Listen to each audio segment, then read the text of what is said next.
बाजार बोलता है। इसमें हम एफआईएस के डेटा से शुरुआत करेंगे कि किस तरह का एफआईएस का डेटा है और डीआईएस क्या बोल रहे हैं, और उसके बाद देखेंगे कि किस तरह की न्यूज़ फ्लोज हैं। तो एफआईएस में देखें तो 1750 करोड़ रुपए की सेलिंग एफआईएस ने की, डीआईएस ने 5127 करोड़ रुपए की बाइंग की है। तो ये एफआईएस की तरफ से सेलिंग और डीआईएस की बाइंग का ये लगातार क्रम चलता जा रहा है। एक बार देख लेते हैं ग्लोबल मार्केट्स का हाल। कल अमेरिकन मार्केट्स में थोड़ी सी गिरावट थी। अगर आप देखोगे तो यहाँ पर डाउ भले ही ग्रीन में हुआ, लेकिन वहाँ पर नेस्डेक जो टेक शेयर थे उनमें थोड़ी सी गिरावट देखने के लिए मिल रही थी। करीब 1.2% की गिरावट थी वहाँ के टेक शेयरों में। शंघाई में करीब ½ % की बढ़त, हैंसेंग में ½% की गिरावट। निकाई और कोस्पी ग्रीन मार्क में है, लेकिन फ्लैट टू पॉजिटिव ही कह सकते हैं। एक बार देख लेते हैं आज के टॉप गेनर्स और लूजर्स कौन से काउंटर हैं जो कि अच्छी बढ़त के साथ कामकाज कर रहे हैं। तो पीजीआईएल करीब 14% ऊपर है, सनोफी करीब 8%, जेएम फाइनेंशियल करीब 7.5%, आरके फोर्ज करीब 7.5% और केयर रेटिंग करीब 6%। तो ये कुछ एक काउंटर जहाँ पर कि अच्छी बढ़त देखने के लिए मिल रही है। एक बार देख लेते हैं कौन से काउंटर हैं जो कि आज के मार्केट में गिरावट दिखा रहे हैं या टॉप लूजिंग साइड पर हैं। तो कोहेंस करीब 9%, एंटीरेंस करीब 7%, time techno 5%, lemon tree after results 5%, Cochin shipyard after results करीब 4% नीचे है। तो ये कुछ एक काउंटर जो कि गिरावट के साथ कामकाज कर रहे हैं। अब पहली खबर की तरफ बढ़ते हैं। पहली खबर, लाल किला के पास जो धमाका हुआ था उसको सरकार ने टेररिस्ट अटैक घोषित किया है। तो ये एक इम्पॉर्टेंट चीज़ है और जांच को जल्द से जल्द पूरा करने के आदेश दिए हैं। तपन भाई ये बताएं कि ये जब टेररिस्ट अटैक माना जा रहा है तो टेररिस्ट के जो तार होते हैं कहीं ना कहीं लास्ट में जाके हमने देखा है जितनी भी जांचें होती हैं इस देश में वो पाकिस्तान पर ही जाकर रुकती हैं, और पाकिस्तान पर रुकने का मतलब होता है कि फिर टेंशनबाजी, जियोपॉलिटिकल रिस्क और ऑपरेशन सिंदूर जैसी बातें शुरू हो जाती हैं। हालांकि डिफेंस शेयरों में कुछ खरीदारी आई है पिछले 2 दिन में जब से ये अटैक हुआ है। आपको क्या लग रहा है सर, ये फिर एक बार जियोपॉलिटिकल रिस्क गरमाएगा और फिर मार्केट को परेशान करेगा ये? कहीं ना कहीं पाकिस्तान में जाके लीक होता है तो अभी देखो इन्वेस्टिगेशन तो चल रहा है। आगे जाके अगर ऐसा होता है तो आई थिंक कुछ इशू होंगे, लेकिन ऑफ कोर्स ऑपरेशन सिंधु जितना बड़ा ऑपरेशन तो मुझे नहीं लग रहा है होगा वापस। लेकिन हाँ, कहीं ना कहीं वापस नो टेंशन आता है उससे निफ्टी थोड़ा यानी मार्केट को थोड़ा इम्पेक्ट तो आता है, उसमें कोई डाउट नहीं है। लेकिन क्योंकि अभी इन्वेस्टिगेशन है इसलिए हमें कुछ डिफेंस और कहीं भी हमें नो नहीं तो हमें पता चल जाता है डिफेंस का स्टॉक ऊपर जाते हैं या उस तरह से। तो लगता है कि आई थिंक अभी भी थोड़ा वेट करना चाहिए, लेकिन हाँ कुछ होता है तो थोड़ा इम्पेक्ट आएगा, इतना ज्यादा इम्पेक्ट मुझे यहाँ दिख नहीं रहा है। डिफेंस शेयरों में देखें तो पारस डिफेंस में अच्छी खरीदारी देखने के लिए मिल रही है। बीईएल अच्छा चला था लेकिन अब थोड़ा सुस्त हो गया। गार्डन रीच में अच्छी हमने खरीदारी आते हुए देखी थी, करीब 2700 रुपये से करीब 2850 तक पहुंचा काउंटर। अ, तपन भाई कोई आपकी रडार पर है डिफेंस शेयर जो कि आपको लगता हो कि यहाँ पर खरीदारी करके चलना चाहिए? सी डिफेंस में देखो हमें भी पता है विवेक जी कि ये एक बड़ा मेगा ट्रेंड है। नेक्स्ट 5-10 ईयर्स ये पूरा डिकेड डिफेंस के लिए अच्छा होगा, लेकिन यहाँ नो ऑलमोस्ट आपको थोड़ा एग्जीक्यूशन पे ध्यान देना है कि किस तरह से कैपेसिटी बिल्डअप हो रही है, क्योंकि इन सबके ऑर्डर्स तो बड़े हैं। लेकिन जो अगर आप प्रॉफिट में भी देखो तो ऊपर नीचे हर क्वार्टर बहुत ही वॉलेटिलिटी इन सब डिफेंस स्टॉक्स की होती है, कंपनीज की पीएनएल में होती है। रीजन है कि वो जो profit booking sorry profit revenue recognition ना वो सेम नहीं होता है और एग्जीक्यूशन में फर्क पड़ जाता है। तो आई थिंक जिसका एग्जीक्यूशन सही है वहां जाए। तो स्टिल कल एचएल का रिजल्ट आया वो एक मुझे एक अच्छा लग रहा है लॉन्ग टर्म के लिए, और एक मेजागॉन है जो मुझे अभी भी लग रहा है कि यहाँ से अच्छी खासी बढ़त दे सकता है। तो ये दो स्टॉक मेरे रेडार में होंगे जो मुझे लग रहा है कि आगे जाके एग्जीक्यूशन भी इनका अच्छा होगा। ठीक है सर। तो मार्केट को सर अगर हम देखें तो दो पॉजिटिव खबरें, जो एक तो अमेरिका और भारत की जो ट्रेड डील की बातें हो रही हैं वो मार्केट को पॉजिटिविटी दे रहा है। दूसरा जो ऐसा कि आप अर्निंग केयर भी बता रहे थे, तो दो चीज़ ये हो गई एक साइड पर। दूसरा ये जियोपॉलिटिकल रिस्क हो गया। बाकी अगर आप देखोगे तो बहुत सारी चीज़ें हैं जो अपार्ट फ्रॉम दिस कि क्रूड ऑयल रेंज में हैं, इंटरेस्ट रेट कट वाले ही सिनारियो में हम अभी चल रहे हैं। गवर्नमेंट ने जीएसटी भी कट किया, टैक्सेस को लेकर ज़्यादा गवर्नमेंट एग्रेसिव साइड पर नहीं है। तो इन सब को देखते हुए आप बाय साइड पर ही रहेंगे मार्केट में या सेल साइड पर रहेंगे, मतलब या प्रॉफिट बुकिंग साइड पर रहेंगे? नहीं, मैं तो बाई साइड में ही रहूंगा, क्योंकि जैसे आपने बहुत अच्छी तरह से सभी पॉइंट्स बताए, ये सभी बहुत ही पॉजिटिव पॉइंट्स है। और आई थिंक ये क्वार्टर अक्टूबर टू दिसंबर, अभी देखिए एक डेढ़ महीने में वापस रिजल्ट्स आने चालू होंगे, और ट्रेड डील जो होने वाली है, आई थिंक ये बहुत ही नियर है, एक डेढ़ महीने की बात है। आई थिंक इसलिए यहाँ पॉजिटिव रहना ज़्यादा बेटर है। और नीचे की साइड मुझे ज़्यादा नहीं दिख रहा है, मे बी अगर हम लोग जाते तो वापस 25,200 या 300 के आसपास जाके वापस बाइंग आ जाती है। तो ये तो आई थिंक हर डिप में बाई का सिनारियो है अभी। And I think the, if I am not wrong, the worst of the earning season is behind us, यानी जो दो तीन क्वार्टर जो खराब आए थे अपने, आई थिंक वो हमारे पीछे, क्योंकि इन्फ्लेशन अभी हमारे साइड है।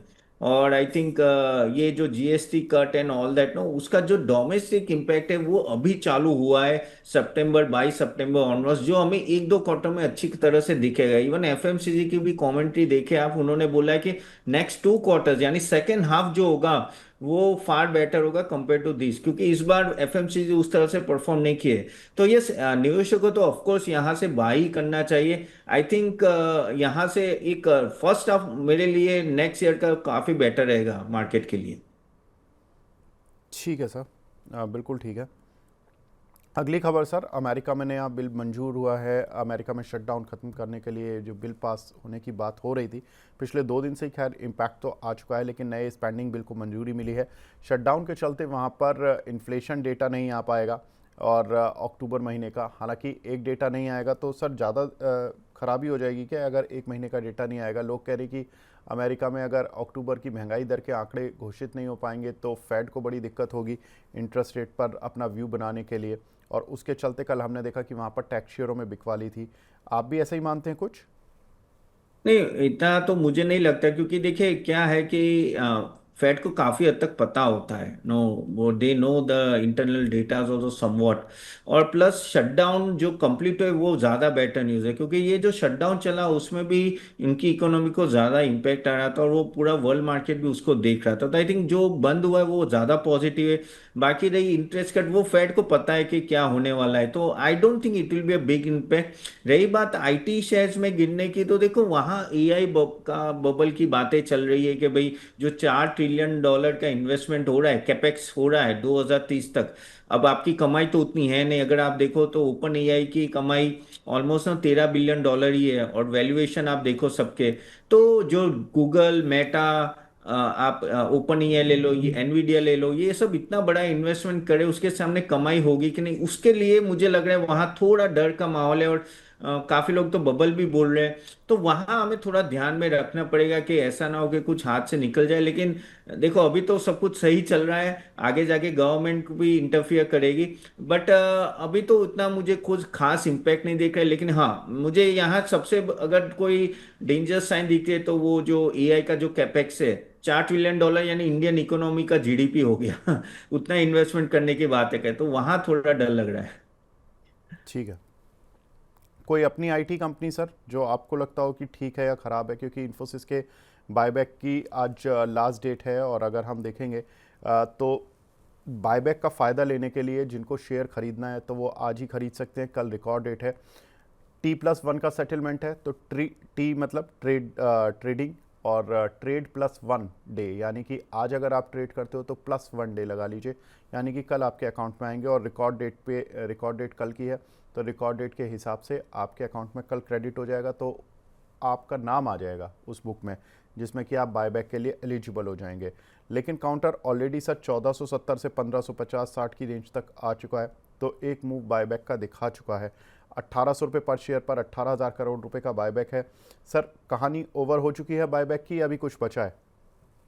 नहीं, ऑलमोस्ट ओवर हो चुकी है, और आई थिंक सबको अप्लाई करना चाहिए। अगर बायोवेक में जाता है तो 1800 अच्छा भाव है, कम भाव नहीं है, तो मैं तो दूंगा। मैं तो मेरे क्लाइंट को यही बोल रहा हूँ।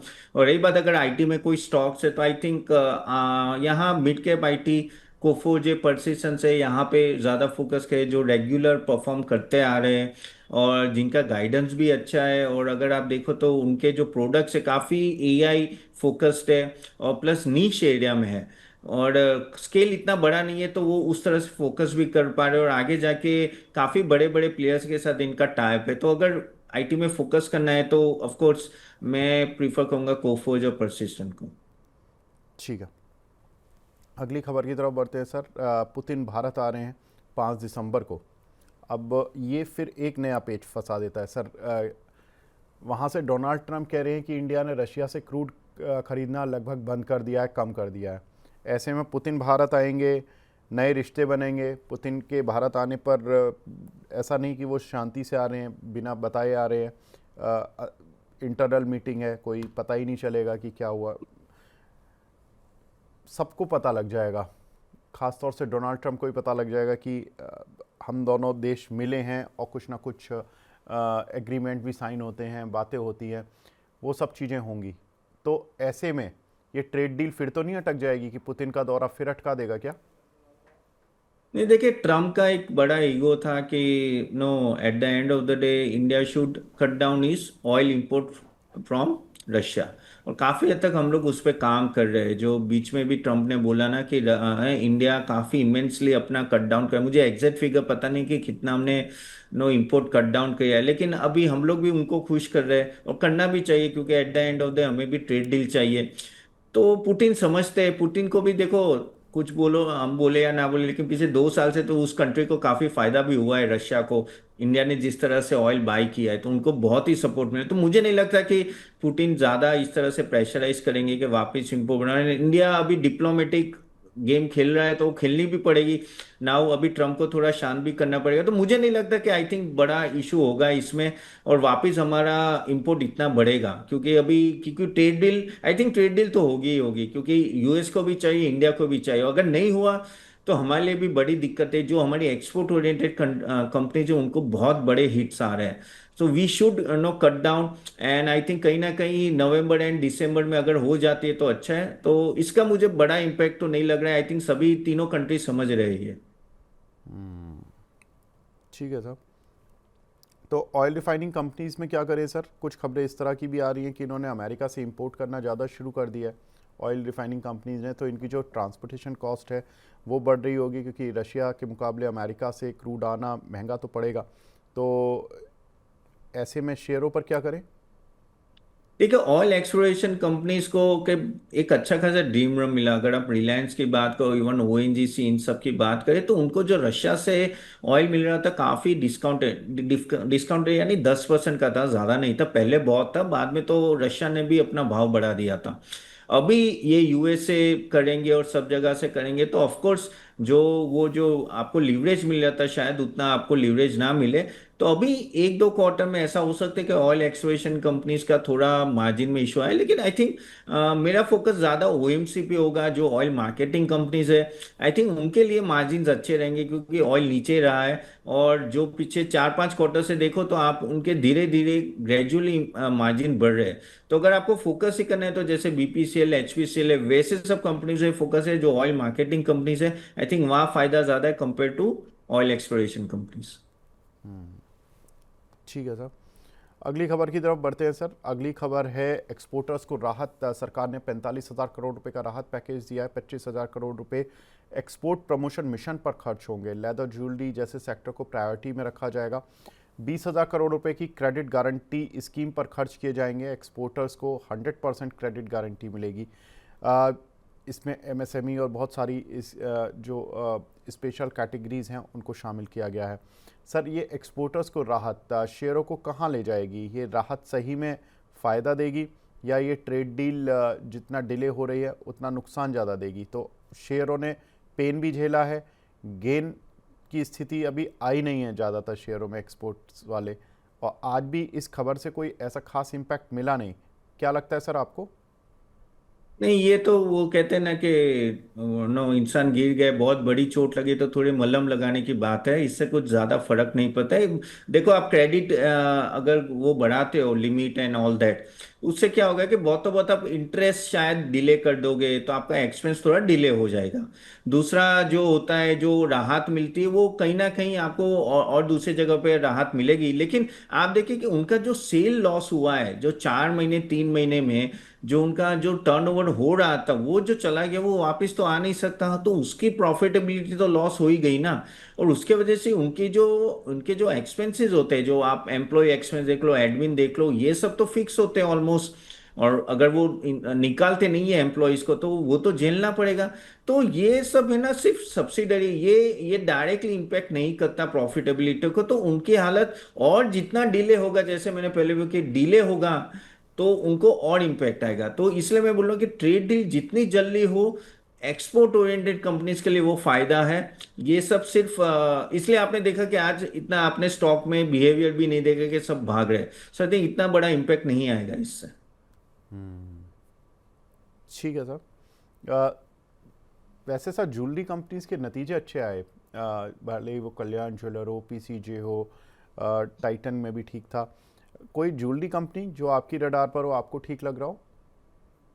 जी, मेरे रेडार में ये पीएन गडगिल था पहले से, लेकिन वो आज काफी बढ़ गया, तो मैं अभी इस लेवल पे तो मैं बोलूँगा, लेकिन उसका रिजल्ट बहुत ही अच्छा आया कंपैरेटिवली। इवन कल्याण भी आप देख सकते हो। टाइटन एक स्टेडी रिटर्न के लिए ठीक है, लेकिन आई थिंक इन सब ज्वेलरी बिजनेस अगेन थोड़ा अपने कहते हैं ना मोजो में आ रहे हैं। आई थिंक यहाँ से मुझे लग रहा है कि ये लोग ने, ऑफ कोर्स गोल्ड प्राइसेस बीच में बढ़े थे तब थोड़ा प्रॉब्लम आ चुका था, लेकिन अभी स्टेबलाइज हो रहा है। और अभी आप देखो तो डोमेस्टिक भी वापिस लोगों ने गोल्ड में इन्वेस्ट करना चालू किया। अभी लोगों को लग रहा है भाई ये इतना हाई रहने वाला है, ऐसा नहीं है कि भाई कम आएगा। और जो फेस्टिवल सीजन था उसमें भी गोल्ड की बाइंग इस बार अच्छी रही कंपेयर टू अगर आप पहले देखे तो वो जो 1 लाख, वो कहते हैं ना कि जब 1 लाख क्रॉस हुआ ना तब सब बोले थे अब तो लेना ही नहीं है गोल्ड, लेकिन अभी देखो तो 1,15,000 20,000 में भी लोग ले रहे हैं। तो वापिस कस्टमर आ रहे हैं, और वो बेनिफिट आई थिंक इन सब कंपनियों को मिलेगा। तो यस, अभी प्रोस्पेक्ट्स तो अच्छे लगे, तो लेकिन मैंने जैसे नाम बोला पीएन गर्गिल आई थिंक टॉप ही था, दूसरा एक कल्याण ज्वेलर्स भी आप देख सकते हो। ठीक है सर। अगला कुछ रिजल्ट्स पर बात कर लेते हैं सर, जहां पर रिएक्शन आ चुका है इंद्रप्रस्थ गैस, जहां पर क्या 2% का उछाल है। रिजल्ट्स में देखें तो रेवेन्यू में करीब 3% का जंप था क्यू ऑन क्यू। अगर नेट प्रॉफिट देखें तो करीब 10% का डाउन देखने के लिए मिला नेट प्रॉफिट इंद्रप्रस्थ गैस का। साथ ही अगर देखेंगे तो एबिटा डाउन हुआ करीब 13.5%, और मार्जिन्स करीब 13% के मुकाबले 11% आए हैं। सर एबिटा डाउन है, नेट प्रॉफिट डाउन है, मार्जिन्स डाउन है, काउंटर 2% ऊपर है। अभी क्या करें इंद्रप्रस्थ गैस में?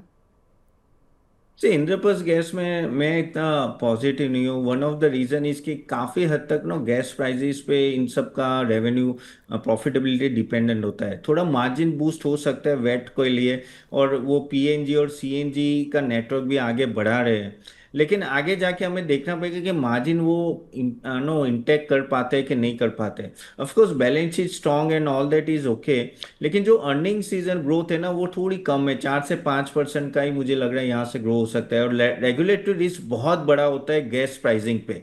तो उसके वजह से अभी भी मुझे लग रहा है जो वैल्यूएशन है वो ऑन द पीक ही है, मुझे इतना कुछ यहाँ ज्यादा दिख नहीं रहा है, तो मैं इसको अवॉइड ही मानूंगा।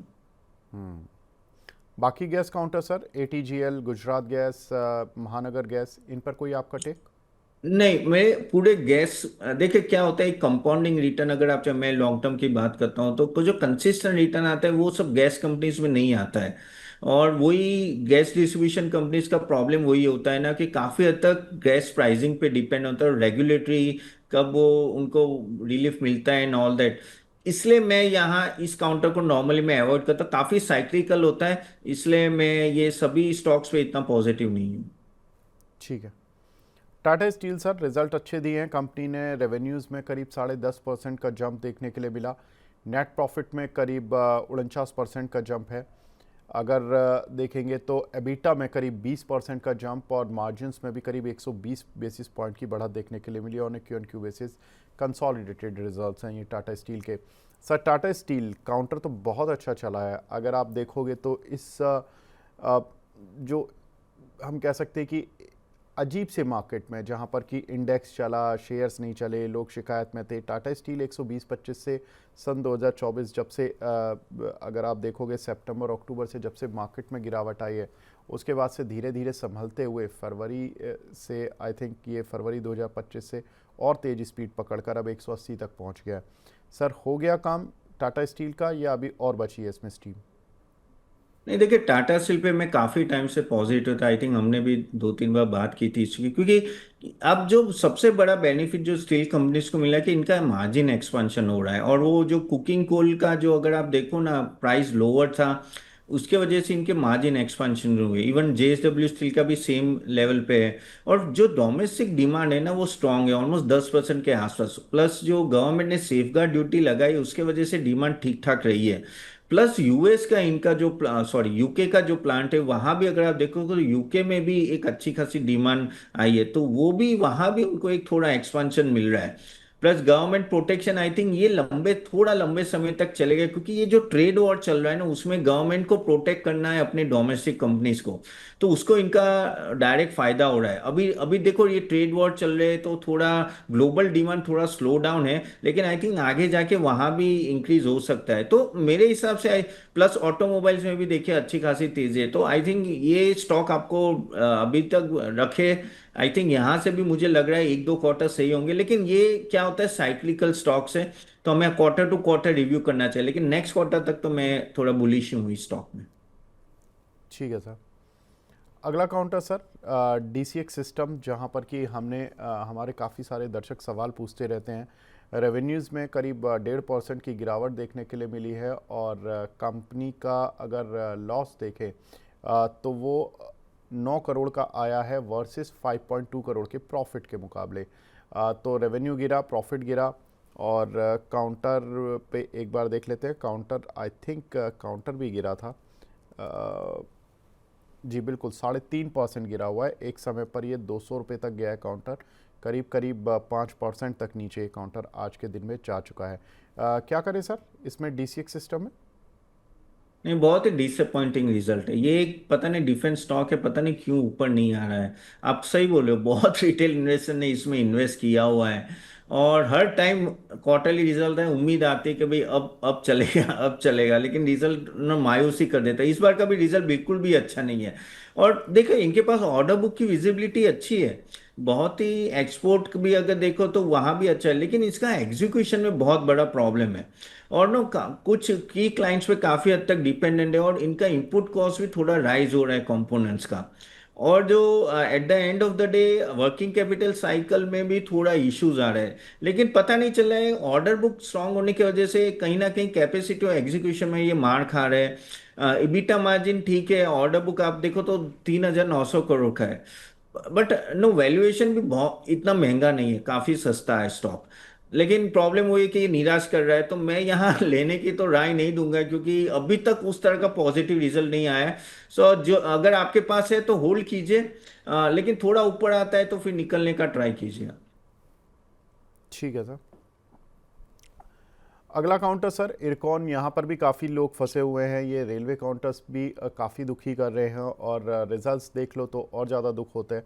32% का नेट प्रॉफिट गिरा, 19% रेवेन्यूज़ गिरे, एबिटा करीब 30% गिरा है, मार्जिन्स करीब 110 बेसिस पॉइंट गिरे हैं। तो रिजल्ट्स तो बिल्कुल ही मतलब हर फ्रंट पे अगर आप कह सकते हो तो वीक ही दिख रहे हैं। काउंटर पर अगर रिएक्शन देखें तो करीब 2.5% नीचे है। फिर भी मार्केट में मैं ये कहूँगा कि थोड़ा सा रेस्पेक्ट दे दिया, क्योंकि इस तरह के नतीजों के बाद 2.5% गिरना तो एक इंट्राडे मूवमेंट का ही शिकार मान सकते हैं। क्या करें सर इरकॉन में? जी, जैसे आपने बोला ना इरकॉन बहुत ही स्ट्रांग कंपनी है ना, अगर स्ट्रांग ऑर्डर बुक है सब कुछ, लेकिन देखिए इसमें भी यही हो रहा है, ऑर्डर एग्जीक्यूशन काफी डिले हो रहा है। ओके, और देखो बीडिंग प्रेशर रहता है तो मार्जिन में भी थोड़ा इम्पैक्ट आ रहा है, वर्किंग कैपिटल थोड़ा वहाँ स्ट्रेस लग रहा है। ऐसे तो डेट फ्री बैलेंस शीट है तो ऐसा कोई प्रॉब्लम नहीं है। द ओनली थिंग इज के नो किस तरह से एग्जीक्यूशन होता है यहाँ से। ऑर्डर इनफ्लो भी बड़ा एक्सपेक्ट कर रहे हैं यहाँ से भी आगे जाके। लेकिन जो मेट्रो और हाईवेज और सेगमेंट्स में स्ट्रॉन्ग ट्रैक्शन है, लेकिन वहाँ अभी तक भी एग्जीक्यूशन में विजिबिलिटी उस तरह से आए नहीं है। तो बाकी सब तो ठीक है, लेकिन आगे आई थिंक उनको मार्जिन्स में भी काम करना पड़ेगा, इबिटा पे काम करना, और ओवरसीज में भी एक साथ काफी प्रोजेक्ट्स धीरे धीरे आई थिंक उनको मिल रहे हैं। तो सब पॉजिटिव है, लेकिन एग्जीक्यूशन में इशू की वजह से प्रॉब्लम हो रहा है। लेकिन इरकॉन हमें पता है कि कंपनी अच्छी है, तो आई थिंक यहाँ होल्ड करके रखिए। आई थिंक मे बी ये next quarterly hopefully it will do well. ठीक है सर। आ, तो इरकॉन में यहाँ पर देख सकते हैं अभी कुछ समय, क्योंकि काउंटर सर 351 रुपये का हाई लगाया था इसने जुलाई 2024 में, जब रेलवे काउंटर, डिफेंस काउंटर काफ़ी अच्छा चल रहे थे। डिफेंस ने तो अपना डिफेंस कर लिया, लेकिन रेलवे पटरी से उतर गई ज़्यादातर शेयरों की। उस समय पर 351 जाने का लॉजिक समझ नहीं आ रहा, और अभी 162 पर आ गया, लगभग हाफ पर चल रहा है ये काउंटर। ये लॉजिक समझ आता है सर कि मतलब एक आप जैसे बता रहे कि डेट फ्री कंपनी, सब कुछ ऑर्डर एग्जीक्यूशन ठीक है, मतलब थोड़ा सा भी सुस्त हो गया, लेकिन ऑर्डर बुक है, रेवेन्यूज़ वगैरह ठीक है, डाउन आए हैं, लेकिन काउंटर भी उस प्रपोर्शन में तो डाउन आ ही चुका है। देखिए इसमें क्या होता है नॉर्मली, विवेक जी आप देखोगे ना, जब कुछ भी मेगा ट्रेंड चलता है सबको लगता है भाई ये तो भागेगा ही भागेगा, इनको ऑर्डर्स मिल रहे हैं। लेकिन एक्चुअली देखना चाहिए कि ऑर्डर्स तो मिल रहे हैं, 3 गुना 4 गुना 5 गुना ऑर्डर, लेकिन एग्जीक्यूशन क्या है? यहाँ इन सब कंपनीज का एग्जीक्यूशन का प्रॉब्लम है। इवन अगर आप ये टीटागढ़ ले लो, जुपिटर ले लो, फिर ये सब सबका सेम, सभी रेलवे कंपनीज का सेम इशू है। अभी भी पीएसयू कंपनीज है, मोस्टली पीएसयू कंपनी है, जो अभी भी उस तरह से कैपेसिटी एक्सपेंशन नहीं कर रहे हैं, और वही प्रॉब्लम आ रही है। तो आई थिंक हम लोग काफी टाइम ना ओवर एस्टिमेट करते हैं इन सब शेयर्स का, इसके वजह से इम्पैक्ट है। डिफेंस डिफेंस में एक अच्छा पुश है, लेकिन डिफेंस में ना एक और ज्यादा पुश है गवर्नमेंट का, क्योंकि ये जो पाकिस्तान के साथ सिंदूर ऑपरेशन हुआ ये वो, तो उसके वजह से एक अर्जेंसी दिख रही है डिफेंस में कि भाई हमें फटाफट कैपेसिटी बढ़ा के ऑर्डर सफाइज करने हैं। यहाँ उस तरह की अर्जेंसी नहीं आ रही है, यहाँ जो रेलवे बजट होता है वही रेलवे बजट आ रहा है। तो उस तरह से कहते हैं ना कि इस तरह की अर्जेंसी रेलवे नहीं आई, ये इसलिए ये सब नहीं चल रहा है। अगर ये सब भी एग्जीक्यूशन करे तो ये भी भागेंगे। So that is the difference between defence, जहां गवर्नमेंट लिटरली पीछे पड़ा है, यहाँ इतने पीछे नहीं पड़ा है, ऐसा मुझे लग रहा है। ठीक है सर। अब हमारे साथ दूसरे खास मेहमान भी जुड़ चुके हैं, हमारे साथ मानस जायसवाल सर जुड़ चुके हैं। Manas sir, good morning. Good morning ji, good morning. Manas sir, index पे आपकी राय जानना चाहता हूँ, क्योंकि एक अच्छा खासा रिवर्सल आया है। या मार्केट की अंडरटोन थोड़ी सी वीक लग रही थी मॉर्निंग पर, लेकिन यहाँ से रिवर्सल मार्केट में, ये रिवर्सल सस्टेन करेगा या अभी मार्केट दोबारा धोखा देने के मूड में? देखिए, करीब 4-5 दिन पहले ही विवेक जी निफ्टी ने करेक्शन के बाद 50 डे मूविंग एवरेज पे सपोर्ट लिया था। 2 दिन पहले 10 एंड 20 डे मूविंग एवरेज को रिगेन किया, और पिछले 2 दिनों से अगर आप देखें तो लोअर लेवल पे बाइंग इंटरेस्ट देखने को मिल रहा है। तो स्ट्रेंथ तो डेफिनेटली है। कम से कम 26,100 के आपको टारगेट सेट करके चल रहे हैं। हालांकि मेरा समझना है कि इस मूव में निफ्टी अपने ऑल टाइम हाई जो कि 26,275 के आसपास है, उसको टेस्ट करने की कोशिश कर सकता है। तो ट्रेंड पॉजिटिव है। और स्पेशली जब तक 20 डे मूविंग एवरेज जो कि 25,650 के आसपास है उसके ऊपर ट्रेड करता रहे, निफ्टी हर गिरावट पे खरीदारी करे 26,270 के टारगेट के लिए पोजिशनली। और देखिए, बैंक निफ्टी में भी ट्रेंड पॉजिटिव है। अब एक बहुत ही अहम रेजिस्टेंस था 58,500 का। अभी कुछ मिनटों पहले ही बैंक निफ्टी ने 58,500 के लेवल को ब्रेक किया, उसके ऊपर सस्टेन हो रहा है। मेरे ख्याल से बैंक निफ्टी तैयार है नेक्स्ट अपमूव के लिए।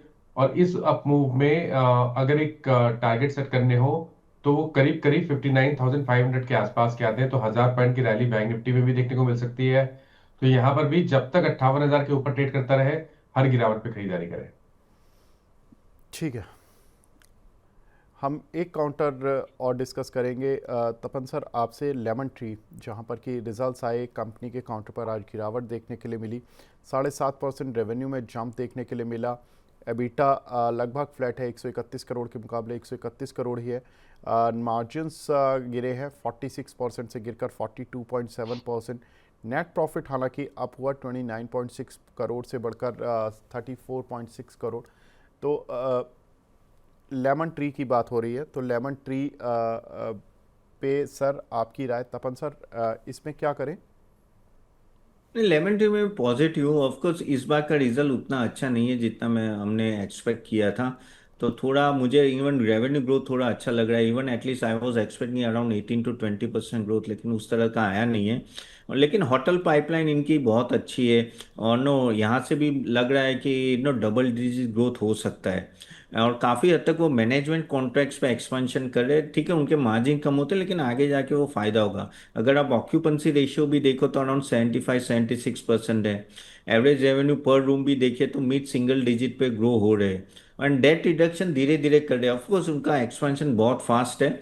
तो ये रिजल्ट में थोड़ा वन ऑफ करके चलूंगा, लेकिन ये अगर डीप आता है आई थिंक ये एक अपॉर्चुनिटी होगी आप लेने का, क्योंकि hotel industry I think next 4-5 साल में ग्रो होगी। उसमें लेमन ट्री आई थिंक अच्छा रोल प्ले कर सकता है। ठीक है, ठीक है तपन सर, आप हमारे साथ जुड़े सर, बहुत बहुत शुक्रिया हमसे जुड़ने के लिए, अपना कीमती समय देने के लिए। कुछ डिस्क्लेमर आप देना चाहेंगे? वे जी जो भी स्टॉक्स की बात करी वहाँ मेरे पर्सनल इन्वेस्टमेंट नहीं है। हाँ, हमारे क्लाइंट्स के हो सकते हैं। And thank you for calling.